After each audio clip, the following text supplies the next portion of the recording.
Fossam, and along with Yuki Tomotaki, we conducted an analysis on the impact of urban redevelopment projects on traffic incidents using machine learning techniques. In this presentation, we'll begin with an executive summary, followed by an introduction and overview of our exploratory analysis, and then we'll explain our forecasting model used to predict vehicle accidents in an urban environment before concluding. Executive summary. Bottom line up front, we discovered three main insights. The first being that the limited correlation between traffic accidents and environmental factors to include weather conditions and traffic volume. This uncovered the need for really comprehensive data sets to include some factors that are just not recorded, such as luck. Secondly, having first experimented with the classic lasso regression and decision tree models, we found that they were massively outperformed by time series models, demonstrating the effectiveness despite having limited training data and weak correlations. Additionally, due to the nature of our problem set, we found that the time series approach was more appropriate because it provides long-term insight rather than a single prediction point. Lastly, the Hudson Yards case that we use illustrates how well-planned redevelopment with an emphasis on traffic infrastructure improvements can reduce traffic incidents and serve as a benchmark for future projects. I'll now introduce more details to this project. To provide a little bit more context, we're motivated by the City of Pittsburgh's current revitalization project to make downtown a more livable, more vibrant, safer, and cleaner neighborhood to live, work, and play in. This redevelopment is expected to significantly alter vehicle traffic and pedestrian flow, leading to concerns about potential increase in traffic accidents due to increased foot and vehicle traffic. As a proof of concept, we leveraged the abundant data available from New York City, analyzing trends in vehicle accidents across the city and around the Hudson Yards redevelopment area, and forecasting the number of accidents on streets in the Hudson Yards area. In this project, we use motor vehicle collision data, weather data, and street-level traffic volume data to conduct exploratory data analysis. I'll start off with the volume of vehicle accidents over the years. You'll see on the graph that the recorded vehicle accidents are between 2012 and 2019. Although we had the data for the years 2020 to 2024, we chose to exclude it as the number of reported accidents were heavily skewed by the impact of stay-at-home restrictions in the COVID-19 era. The accident occurrences steeply increased between 2012 and 2013 before gradually increasing and peaking in 2018.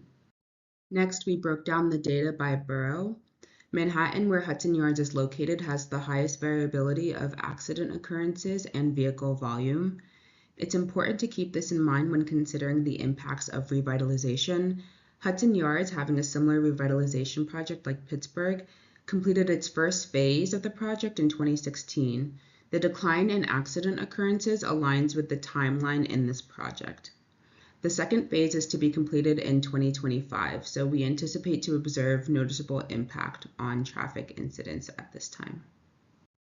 Next, we don't observe any large correlations between weather and accident occurrences.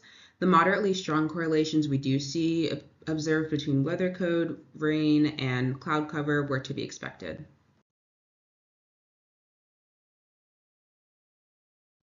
Since no correlation was found between the weather data and accident data, we decided to add in the traffic volume data, which we considered more likely to influence the number of accidents which were already available.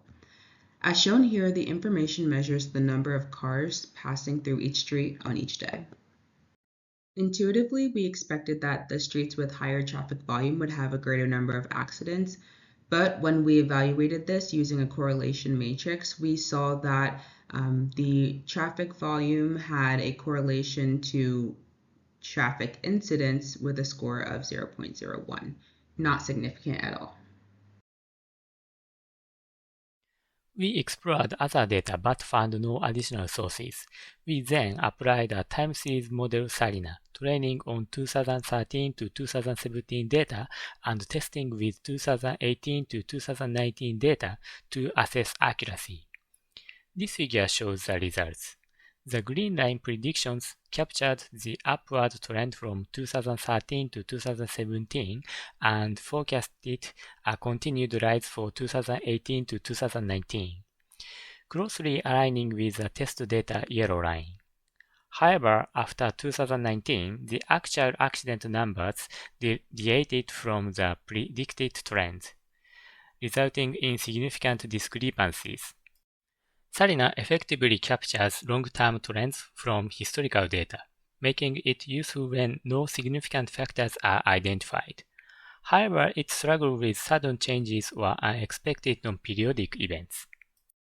With this understanding, we use Salina to forecast the number of accidents for 2025 and 2026. In this figure, the data from 2018 to 2019 showed a downward trend, resulting in a prediction of a decrease in the number of accidents. Intuitively, this forecast might seem overly optimistic. However, considering that we excluded the period from 2020 to 2024 due to the pandemic, it makes sense that we could not capture the immediate preceding trend, leading to this result. Next, we examined how the number of accidents changed as a result of Hudson Yard project, a representative urban redevelopment project in the United States, and what the trend might look like after the project's completion in 2025. We focused on streets around Hudson Yard and retrained the Salina model using data from 2013 to 2019. This period aligned with the Hudson Yard redevelopment project, which consists of Phase 1 2012 to 2016 and Phase 2 until 2025. Data up to 2017 was used as the training set, and post-2017 data served as the test set. Compared to citywide data, the graph's consistency is lower due to the small number of accidents, where individual cases significantly impact totals, making it hard for the model to identify periodic patterns. However, as before, while there was a large deviation in 2019, we confirmed that the 2018 predictions were generally consistent with the overall trend. Similarly, we changed the training data to go up to 2019 and then made predictions for 2025 and 2026. As a result, considering the declining trend since 2017, the forecast shows an even lower number of accidents than before. Similar to the prediction for all of New York, this may initially seem optimistic. However, with Hudson Yard Phase 2 including a K-8 school and improved pedestrian routes, the enhanced environment supports the possibility of a continued decline through 2025 to 2026. Accidents began decreasing around 2017, which seemed puzzling given the expected rise in traffic and pedestrians with more tourist facilities. To understand this, I interviewed a friend living near Hudson Yard since 2013. He explained that, before redevelopment, the area was poorly lit, lined with old buildings, and unsafe at night. Urban redevelopment not only added tourist facilities, but also improved roads, lighting, and safety measures, including police patrols. These enhancements led to a decline in accidents despite increased activity. To conclude, what we learned from this project is that factors causally related to the number of accident occurrences are not restricted to weather or traffic volume. Rather, accident occurrences may be caused by other non-digitized data, to include the number of pedestrians on the street, number of events held in the area, traffic regulations, the presence of dangerous drivers, or even sheer bad luck. Because digitizing this information can be so hard, using models that capture long-term trends like time series models is an effective approach. Additionally, when advancing urban development projects, it's necessary, like with the Hudson Yards project, to consider not only building tourist facilities, but also designing improvements to residents' daily environment, including commuting and schooling conditions. The Hudson Yards project, with its approximately $25 billion investment, is an extremely large-scale project. Comprehensive area development conducted in this project can serve as a valuable reference for the downtown redevelopment planned in Pittsburgh.